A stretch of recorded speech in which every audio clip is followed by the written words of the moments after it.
Bon alors Horner, il revient sur le crash de son deuxième pilote, Sergio Pérez, évidemment. J'ai été surpris qu'il n'y ait pas eu d'enquête parce que c'était un incident assez lourd.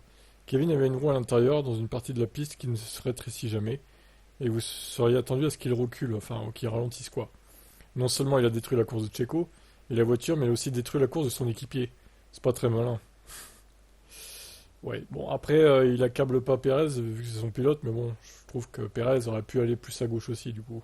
Marco a estimé les dégâts à environ 2 à 3 millions d'euros, je ne sais pas pour le moteur et le châssis, mais il s'agit manifestement d'un accident important, ça va donc être très coûteux.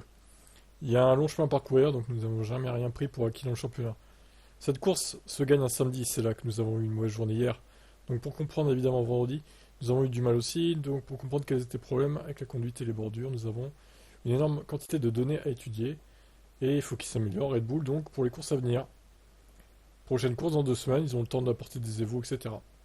Donc voilà, donc il accable plus Magnussen que Perez, pour le coup, moi je dirais que, bon, je dirais que c'est 70-30, un truc comme ça quoi. 70% fautif Magnussen et 30% Perez, je dirais.